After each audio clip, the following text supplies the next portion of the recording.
اب اس کے بعد اگلی پاور جو ہوتی ہے پھر وہ اولاد کی طرف چلی جاتی ہے. کسی وجہ سے اس کے بچے جو ہیں وہ جو کہ پڑھے لکھے ہوتے ہیں وہ نہیں آنا چاہتے ہوتے، لیکن اس کے باوجود انہیں مجبوراً پھر وہ گینگسٹر اور یہ سارا کچھ سنبھالنا پڑ جاتا ہے. اچھا، اس کے اندر ایک کسائی کا رول ہے. یہ نیر اعجاز نے کیا ہے. نیر اعجاز پاکستان کی ایک یونیورسٹی ہیں اگر ایکٹنگ کی کہا جائے تو.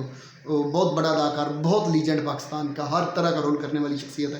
بڑے شاندار طریقے سے انہوں نے اس رول کو نبھایا بھی ہے. انہوں نے ایک کسائی کا رول پلے کیا اور یہ آدموں کا وفادار ہوتا ہے اور یہ بڑا پاورفل بندہ ہے. اس کا اپنا گینگ، اپنا گروہ، اپنے لوگ، اپنے، تو وہ جب چاہتا ہے جس کے ساتھ اگر وہ ہو جاتا ہے تو اس کا پلڑا بھاری ہو جاتا ہے.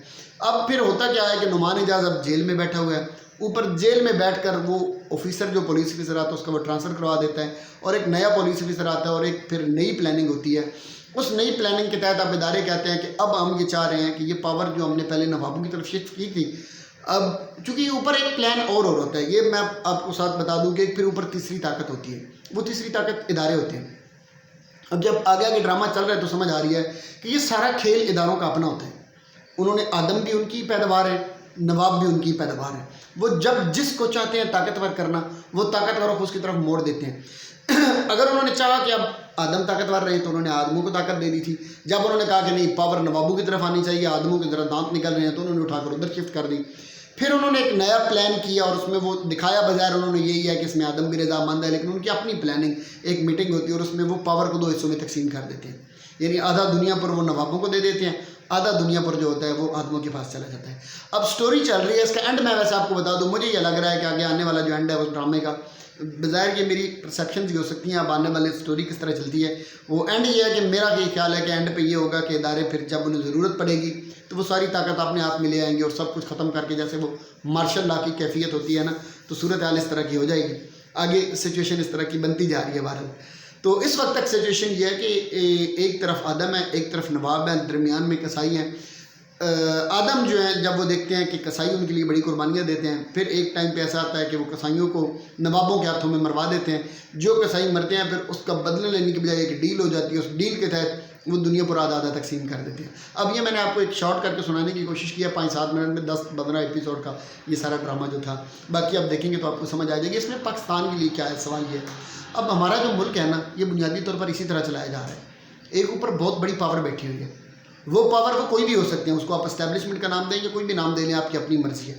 یہ نیچے جتنے بھی ہیں نا، یہ کوئی نواب ہیں، کوئی ملک ہیں، کوئی ٹیوانے ہیں، کوئی چیمے ہیں، کوئی چٹھے ہیں، کوئی سید آپ کہہ لیں، مطلب مختلف پاورز ہیں، مطلب بڑے بڑے خاندان، بڑی بڑی طاقتیں ہیں. یہ سارے مل کر پھر آگے پولیٹیکل پارٹیز ہوتی ہیں، چھوٹے موٹے گروہوں کی صورت میں یہ پھر ساتھ ان کے ملتے ہیں، پولیٹیکل پارٹیوں کو پھر یہ پاور دیتے ہیں، جس میں پھر مسلم لیگ نون ہے، پھر ایک طرف پاکستان پیپلز پارٹی ہے، ایک طرف مولانا فضل الرحمان وہ مذہبی ٹیسٹ لینے کے لیے، ایک ان کی پارٹی ہے، تحریک انصاف بھی آپ نام لے لیں کوئی بھی. یہ پھر مختلف پاورز ہوتی ہیں.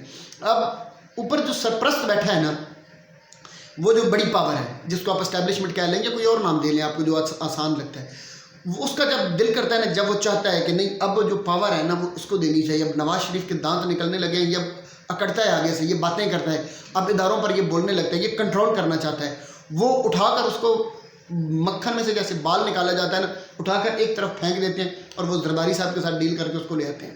جب زرداری صاحب کو انہیں لگتا ہے نا کہ نہیں زرداری صاحب اب ہمارے ہاتھوں میں صحیح طرح نہیں کھیل رہا، یا اس نے کھیل لیا تو بڑا کھیل لیا، اب تھوڑا سا کسی اور کو بھی موقع دینا چاہیے، سارے ہیں تو ہمارے ہی مورے، ایک نیا مورا لے آتے ہیں.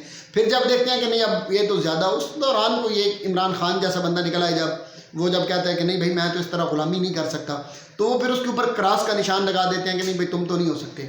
سب سے بڑا مسئلہ جو ہوتا ہے نا اس میں وہ کسائی کا کردار جو ہے نا، وہ ہمارا عوام کا ہے. ہم لوگ جو ہے نا جو ووٹرز ہوتے ہیں، میں آپ یہ سارے آپ عام پبلک جو ہیں، ہمارا صرف اتنا سا کام ہوتا ہے کہ جب ان کو خون چاہیے ہوتا ہے، جب ان کو قربانی چاہیے ہوتی ہے، جب انہوں نے کسی کو ذبح کروانا ہوتا ہے، جب ان کو اپنی سیاست کو آگے کنٹینیو رکھنے کے لیے، اپنی پاور کو کنٹینیو رکھنے کے لیے، اپنے آپ کو اسٹیبلشمنٹ کی نظروں میں کچھ دکھانے کے لیے، کچھ کرنے کے لیے، اپنے آپ کو زندہ رکھنے کے لیے پولیٹکس میں جب انہیں خون چاہیے ہوتا ہے نا، تو پھر وہ کسی نہ کسی کسائی کو، کسائی تو نہیں ہوتی بیسیکلی ہم بکرا ہوتے ہیں، کسائی تو یہی ہوتے ہیں جو ہمیں ذبح کرتے ہیں، پھر وہ ہمیں سے کسی کو لے آتے ہیں، ہمیں ذبح کرتے ہیں اور پھر ہمارے اوپر دوبارہ سے سیاست ہوتی ہے، پھر نئی پلاننگ ہوتی ہے، پھر نئی ڈیل ہوتی ہے، پھر نئی مطالبے ہوتے ہیں، پھر اپنی طاقت کو وہ یا تقسیم کر کے حصہ اپنا وصول کرتے ہیں یا پھر پوری کے پوری دنیا پر بھی وہ قبضہ کرتے ہیں. پاکستان کی صورتحال ایک دنیا پر کی طرح ہوتی ہے. یہ اوپر ایک گروپ بیٹھا ہے، نیچے اس نے اپنے چھوٹے موٹے مورے بنائے ہوئے ہیں اور وہ ساری طاقتیں ان کو آپس میں وہ ایسے انگلیوں پر نچا رہا ہے، شطرنج کی ساری بساط بچھائی ہوئی ہے، اور اس کو پھر وہ آپس میں ان کو لڑاتا مراتا ہے، اور خود بیٹھ کر ٹانگ پہ ٹانگ رکھے وہ پھر تماشا دیکھ رہا ہے۔ جس طرح جب اس کا دل کرتا ہے کہ اب کھیل کو ادھر لے جانا چاہیے، وہ کھیل کو ادھر لے جاتا ہے، جب ادھر لے جانا چاہیے ادھر لے جاتا ہے، اور درمیان میں ہم جو ہوتے ہیں پیادے ہوتے ہیں، عوام جو ہوتے ہیں ہم کسائی ہوتے ہیں، جب ہم میں سے کسی کو ذبح کروانا ہوتا ہے تو پھر وہ کہتے ہیں نہیں تھوڑی سی خون کی ہولی کھیلی جائے، تھوڑا سا خون کا بھی رنگ چڑھانا چاہیے، پھر ہمیں بیچ میں ذبح کروایا جاتا ہے۔ یہ ہمارا رول ہوتا ہے۔ یہ بیسیکلی میں نے ویڈیو عوام کے لیے بنائی ہے، عام لوگوں کے لیے بنائی ہے کہ جب بھی قربانی کا وقت آئے تو خدا کے لیے اپنے بچوں کو ذبح کروانے تک نہ جایا کریں، محبتیں رکھیں، وابستگیاں رکھیں، قربانیاں دیں، ریاست کے لیے، ملک کے لیے آگے بڑھیں، تبدیلی کے لیے نوجوان آئیں، لیکن بظاہر جب خون کی ہولی کھیلنی ہوتی ہے تو اپنے آپ کو تھوڑا سا سنبھال لیا کریں، اور دیکھا کریں کہ جہاں پر آپ خون گرانے جا رہے ہیں یہ خون آپ کے لیے گرایا جا رہا ہے یا آپ کو استعمال کرنے کے لیے گرایا جا رہا ہے۔ دعاؤں میں یاد رکھیے گا۔ اللہ تعالیٰ میرا آپ کا ہم سب کا حامی و ناصر ہو۔ السلام علیکم۔